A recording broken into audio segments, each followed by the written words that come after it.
नाज़रीन आदाब। दूरदर्शन जालंधर के ख़ास प्रोग्राम अदब में आपका खैर मक़दम है। आज हम उर्दू अदब और अफ़साना निगारी के उन्वान पर गुफ्तगू करेंगे। अफ़साना क्या है, अफ़साना निगारी क्या है, उर्दू अदब से इसका रिश्ता क्या है, इसको लेकर तफसीली गुफ्तगू करेंगे। उर्दू अफ़साने का आगाज़, उसका इर्तिक़ा, उसका वजूद, उसकी अहमियत, उसकी इफ़ादियत, इन तमाम मौज़ूआत पर गुफ्तगू करने के लिए आज हमारे साथ तशरीफ़ रखते हैं जनाब डॉक्टर केवल धीर साहब। आपका बहुत बहुत खैर मक़दम है।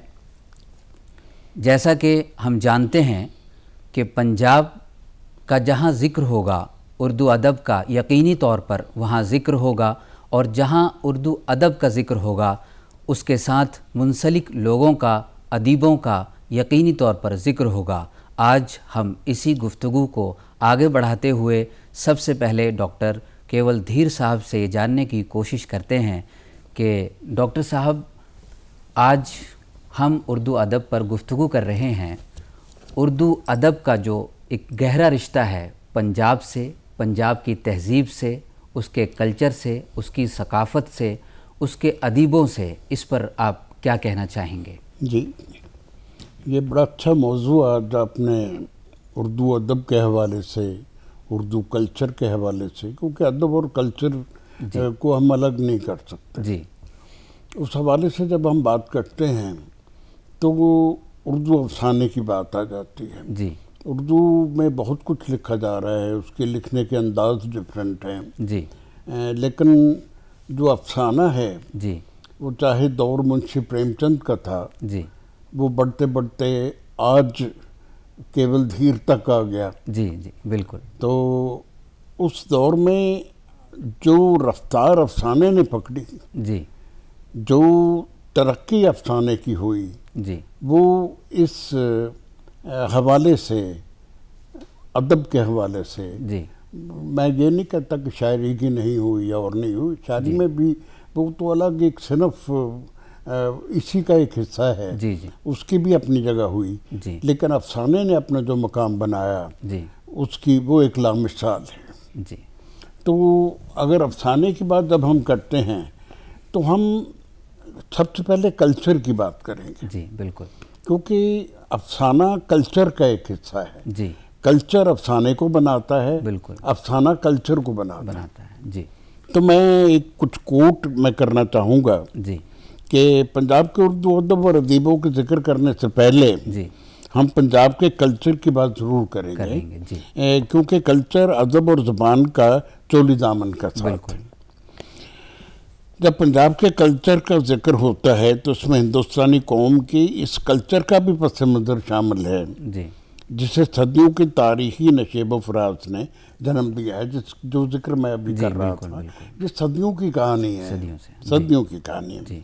इसी तरह पंजाब का कल्चर अपनी एक अलग शनाख्त रखते हुए भी इस कौम के कल्चर के मोसेक का हिस्सा है, बिल्कुल, जिसे हिंदुस्तान की तारीख ने जन्म दिया है। जी। तो आगे भी हम कल्चर की बात करेंगे। जी। तो सबसे पहले हम इस सिलसिले में कृष्णचंद्र का जिक्र करेंगे। जी, जी, क्योंकि उर्दू अफसाने को जन्म तो इससे पहले ही अफसाने का हो गया था। बिल्कुल। तो वो एक तारीख के पस मंज़र में यूँ कह लीजिए जो 20वीं सदी से इसका आगाज़ मैं समझता हूँ कि हो चुका था। लेकिन जो जिस कल्चर में आज हम जिंदा हैं, जी, जिस कल्चर को फ़रोग इन लोगों ने दिया, जी, बेहतर होगा कि हम बात कृष्णचंद्र और राजेंद्र सिंह बेदी से शुरू करें। जी, क्योंकि हम माजी में जाएंगे तो वो एक इतनी तवील कहानी है। जी, जी, हाँ, जाहिर है। अब अगर हम माजी की बात करें तो उसमें मुंशी प्रेमचंद जी आते हैं, कृष्णचंद जी हैं, हैदर अब्बास यलदरम हैं, अली अब्बास हुसैनी हैं। तो वो एक डिफरेंट प्लेटफॉर्म, डिफरेंट, बिल्कुल, बिल्कुल, लोगों का सोच डिफरेंट थी जी, लोगों का लिखना डिफरेंट था जी। तो वो एक अलग युग था, जी, एक अलग दौर था। जी। तो कल्चर भी मैं समझता हूँ कि उस समय का कल्चर भी बड़ा बिल्कुल, बिल्कुल।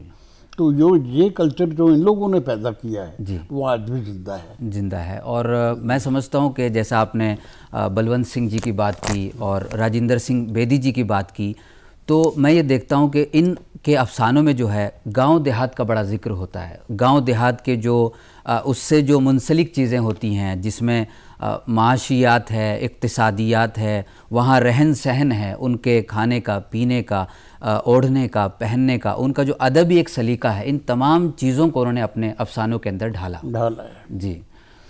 तो बिल्कुल सही फरमाया आपने।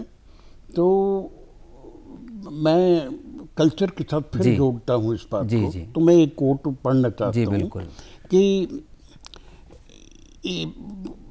इसने एक चादर मैली सी, राजेंद्र सिंह बेदी का एक नॉवेल है जी।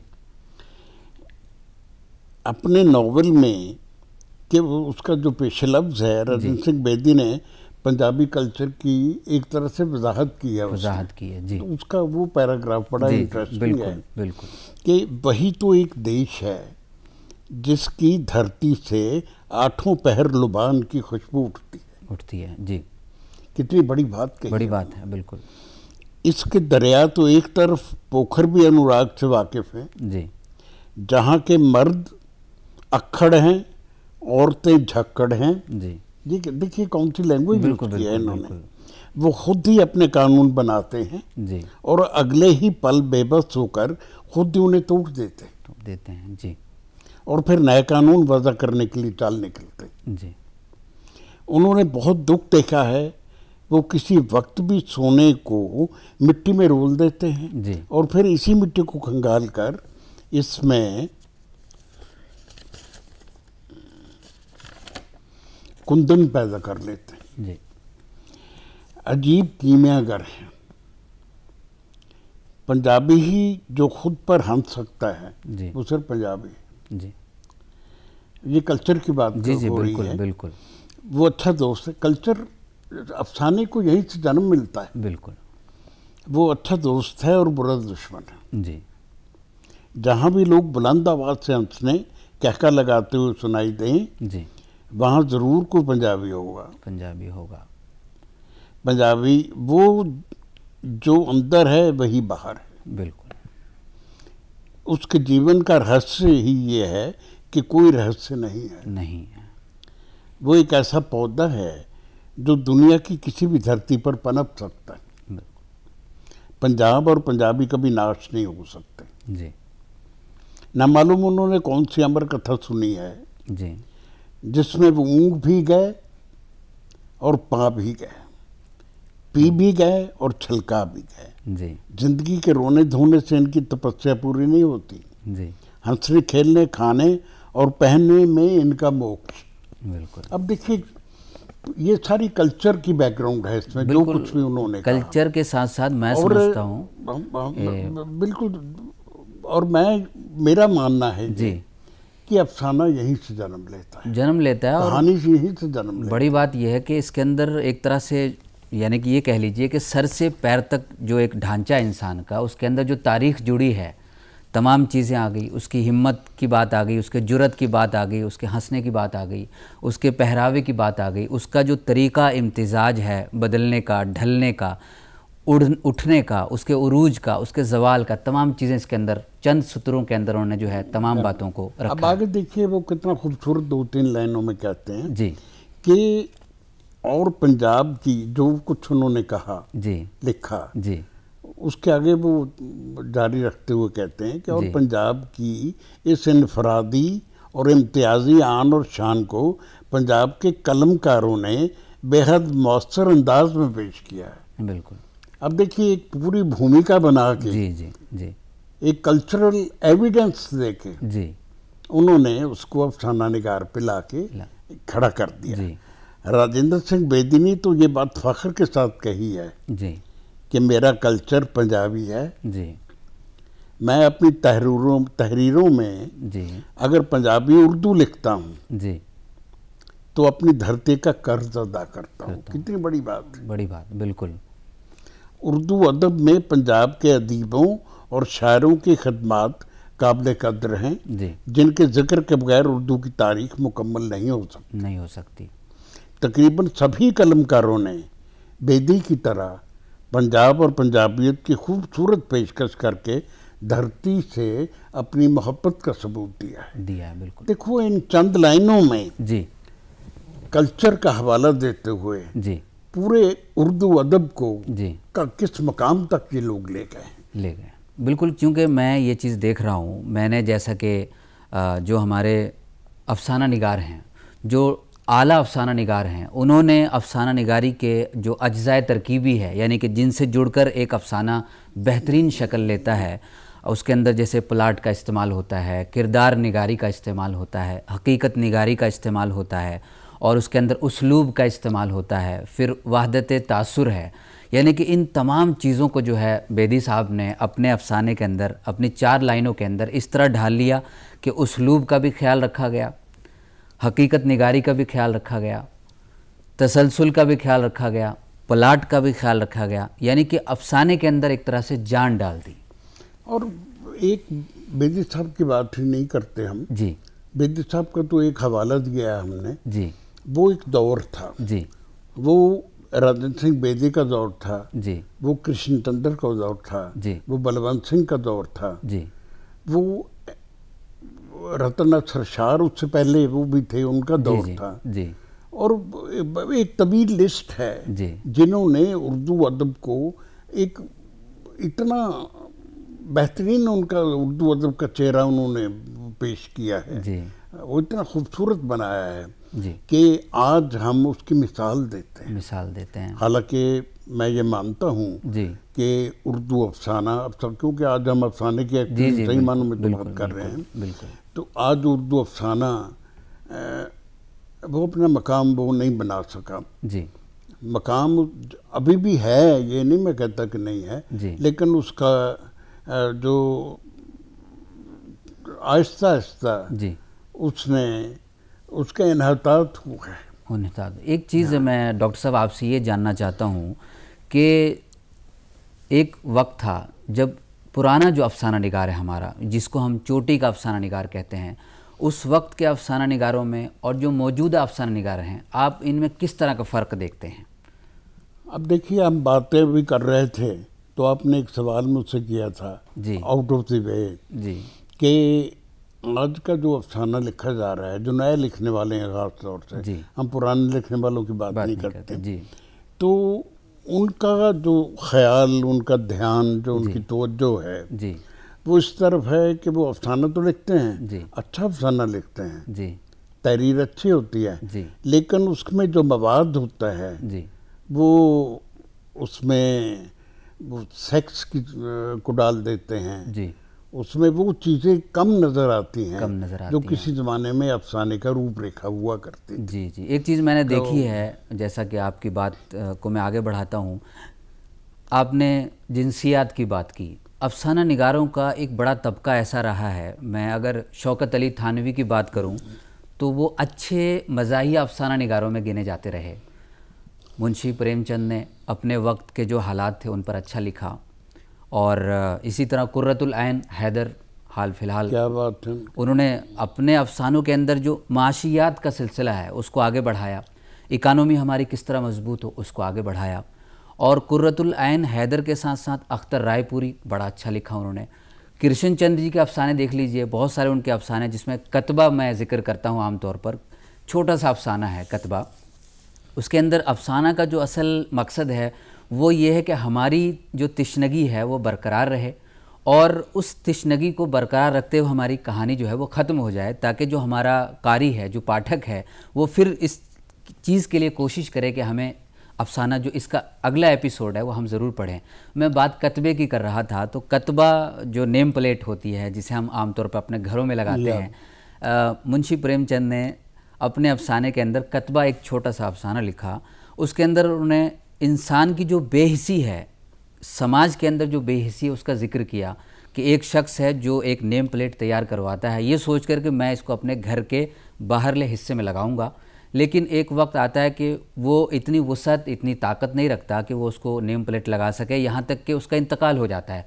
इंतकाल के बाद वही कतबा जो है उसकी कब्र पर जो है फ्रेम कर दिया जाता है। तो यानी कि एक तरह से इंसान की इसके अंदर बेहिसी दिखाई गई है। मैं अपनी बात को आगे बढ़ाता हूँ डॉक्टर साहब, मैं ये जानना चाहता हूँ कि ये जो अफसाना है, अफसाना निगारी है, इसमें जो मौज़ूआत सेलेक्ट करते हैं, जिन मौज़ूआत का इंतखाब होता है, उसके अंदर कुछ लोग माशियात को लेते हैं, कुछ लोग जो है अदबी पहलू को लेते हैं, कुछ लोग जो है जिनसियात को लेते हैं। पंजाब के जो उर्दू अदीबों का रोल रहा है इस अदब के अंदर, वो किस तरह के मौज़ूआत का इंतखाब करते हैं? नहीं देखिए, अब ये हम नहीं इसको ये बांट सकते जी, ये हम उस पर ये मोहर भी नहीं लगा सकते जी, कि वो किस तरह का वो इंतखाब करते हैं। जी, देखिए, एक बात का बड़ा फ़र्क पड़ता है, जब दौर चलता है, आगे चेंज होती है, जी, तब्दीलियाँ आती हैं, जी, तो अदब में भी तब्दीलियाँ आती हैं, आदमी की सोच में भी तब्दीलियाँ आती हैं। तो जिस ज़माने के अदब की हम बात कर रहे थे, जिस ज़माने के अफसाने की हम बात कर रहे थे, बेदी और कृष्ण की बात कर रहे थे, आज ना तो बेदी है ना कृष्ण है। आज बेदी और कृष्ण का अफसाना भी नहीं है। जी, बिल्कुल। आपके कहने के मुताबिक आज के अफसाने में बहुत तब्दीलियाँ आई हैं। जी। और ये मैं समझता हूँ कि ये नेचुरल है। नेचुरल इसलिए है कि हम उस दौर से गुजर रहे हैं जो मॉडर्न दौर है।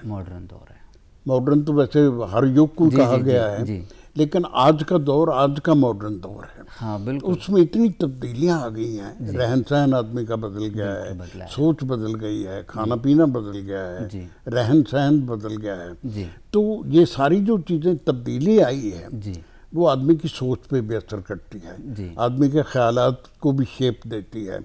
और जो अफसाना निगार, जो लिखने वाले, जो कलमकार मैं कहूँगा, क्योंकि अफसाना निगार तो एक तबका हो गया, वो लोग जो लिखते हैं आज, वो कृष्णचंद्र को नहीं देख के लिखते, बिल्कुल। वो बलवंत सिंह या राजेंद्र सिंह बेदी को नहीं देख के लिखते, वो अपने माहौल को देख के लिखते हैं। बिल्कुल, बिल्कुल। तो उसमें अब आज जो जनसियात उभर के जो उसका मौजू सामने आता है, तो एक समाजी, मैं समझता हूँ, मैं बुराई तो नहीं कहता, उसका हिस्सा बन चुका है। बिल्कुल, बिल्कुल। इसी तरह बाकी जो मौजूआत हैं, आज के दौर की जो पैदाइश हैं, जिन्होंने जन्म लिया है, तो वो सारे के सारे वो हमारे अफसाने पे भी असरअंदाज होते हैं। बिल्कुल। हमारी कलम को बिल्कुल उस तरफ ले जाते हैं लिखते वक्त, जो आज का कलमकार आज अपने सामने देख रहा है और भुगत रहा है। तो जाहिर है कि जब ज़माना तब्दील होता है,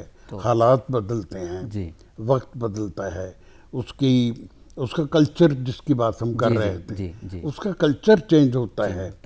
तो ये सारी चेंजेस है वो अफसाने में भी आती हैं, बिल्कुल, इंसान की सोच में भी आती हैं। तो वैसे एक बात है कि जो आज का मौजूदा अफसाना निगार है, जिनको हम एक लिस्ट में रख सकते हैं कि ये लोग जो है अफसाना लिखते हैं, अफसाना लिखने वालों के तबके में शुमार किए जाते हैं, तो जो हमारा यंग तबका है, नौजवान नस्ल जो है, उनको किस तरह के अफसानों पर तरजीह देनी चाहिए, किस तरह के मसाइल उसमें उठाने चाहिए, किस तरह के मुद्दे उसमें उठाए जाने चाहिए? नहीं देखिए, मैं थोड़ा इत्तेफाक नहीं करता आपके इस बात सवाल से। इसलिए नहीं करता कि आज के दौर में आप किसी को सबक नहीं दे सकते। वो युग चले गए जब आपकी बात कही जाती थी, वो सुनी भी जाती थी। आज ना कही जाती है, वो इतनी हिम्मत नहीं रखता है कहने वाला।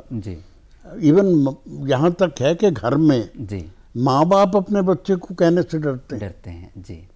वो घबराते हैं। लेकिन तरजीह किस तरह, मतलब आप एक पैगाम देना चाहें उन लोगों को कि वो तरजीह किस तरह के मसाइल को दें? मैं उसी बात पे आ रहा था। लेकिन आज का जो अफसाना लिखा जा रहा है, आज की जो कोई भी चीज़ लिखी जा रही है, तहरीर है, वो आज के माहौल में, आज के अंदाज में वो लिखी जाती है। तो आज का वो लिखने वाला भी उतना ही बड़ा अफसाना निगार है जितना बड़ा अफसाना निगार कृष्णचंद्र था, राजेंद्र सिंह बेदी था। आज का लिखने वाला भी मौजूद है, लेकिन सिर्फ मौजू तब्दील हुए हैं और उस पर हम रोक नहीं लगा। आज समाजी हालात ऐसे हैं कि हम उनको रोक नहीं सकते। दौर जदीद है। दौर जदीद है, चूंकि मेरे पास एक छोटी सी फहरिस्त है उन अफसाना निगारों की जो राजेंद्र सिंह बेदी से लेके बलवंत सिंह से लेके आज तक जिन लोगों ने वो हम कह सकते हैं कि वो नुमाइंदा अफसाना निगार हैं। उनका जिक्र मैं जरूर करना चाहूँगा, क्योंकि हमारे आज के प्रोग्राम का ये लोग हिस्सा हैं। जी जी। अब देखिए कि मैं ये 1875 में अमर सिंह मंसूर पैदा हुए थे जी। तो उनका नाम अपने युग में एक बड़ा नाम बन के सामने आया था जी। तो मैं मोहन सिंह दीवाना, पूरन सिंह हुनर, देवेंद्र सत्यार्थी, उपेंद्र नाथ अश्क, सादत हसन मंटो, बलवंत सिंह, कृष्ण चंद्र, राजेंद्र सिंह बेदी, गुरबख्श सिंह मखमूर, जंग बहादुर सिंह, शमशेर सिंह नरूला, करतार सिंह दुग्गल, अजीत सिंह सैनी, गुरबचन सिंह, जोगेंद्र पाल और दो चार और भी हैं, एच.एस. दलगीर। वक्त के साथ साथ क्योंकि इनका जिन लोगों का आप नाम ले रहे हैं, पैदाइशी तारीख में मैंने वो मैं समझता हूं कि जिनका आप नाम गिनवा रहे हैं ये अपने वक्त के चोटी के अफसाना निगार थे।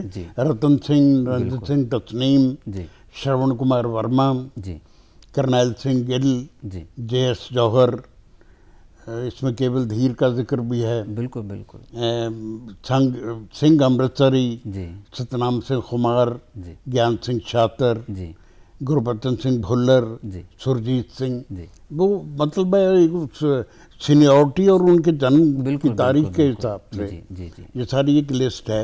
ये बड़ी चुने हुए उन अफसाना निगारों की है जो अपने दौर के साथ चले, जिन्होंने समाज को वो डंका बजा के उन्होंने लिखा भी और उनको सबक भी दिया। यानी कि एक तरह से कह लीजिए कि उर्दू अदब का जो बेशकीमती खजाना था इन्होंने अपने अंदर से निकाला और समाज को पेश किया। तो मैं तो ये कहता हूँ कि हर अफसाना निगार जो है जी वो कोशिश खजाना निकाल के देता है। तो एक चीज़ है डॉक्टर साहब, आप मुझे ये बताएं कि जो अफसाना निगारी है इसका फ्यूचर जो मुस्तकबिल है उसको आप किस तरह देखते हैं? देखिए, किसी भी चीज़ का मुस्तकबिल कभी तारीख नहीं होता, ये मेरा मानना है जी। वक्त बदलता है जी, कदरें बदल जाती हैं जी, सोच बदल जाती है जी, लेकिन जो ओरिजिन है जी वो नहीं बदलता। तो आज भी बस वो जी हम ये कह सकते हैं जी कि आज भी अफसाना लिखा जा रहा है जी, आज के माहौल के मुताबिक अच्छा अफसाना लिखा जा रहा है, अच्छा नए लिखने वाले भी हैं जी। तो मैं समझता हूँ कि उनको हमें मौका भी देना चाहिए जी। चंद अल्फाज में मैं समझता हूँ कि जो आज के मौजूदा अफसाना निगार हैं जो हमारे इस उर्दू अदब प्रोग्राम को देख रहे हैं उनके लिए एक मुख्तसर सा पैगाम आप देना चाहेंगे? अब देखिए, मैं वही अर्ज कर रहा हूँ जी कि भाई आप लोग लिखिए जी, दिल खोल के लिखिए जी, लेकिन अपने उस माहौल को सामने रख के लिखिए, उन चीज़ों को सामने रख के लिखिए जो हमारे समाज का हिस्सा हैं, हमारी सियासत का हिस्सा हैं, क्योंकि आज सियासत बड़ी इम्पोर्टेंट हो गई है, जो हमारे रहन सहन का हिस्सा हैं, क्योंकि अफसाने में ये सारी चीज़ों को आना शामिल होना एक कहानी बनती है, और कहानी तभी बनेगी जब इन तमाम लवाजमात को आप उनमें शामिल करेंगे। बहुत बहुत शुक्रिया आपका, आपने अफसाना और उर्दू अदब पर बेहद कीमती जानकारी दी। शुक्रिया, बहुत बहुत शुक्रिया।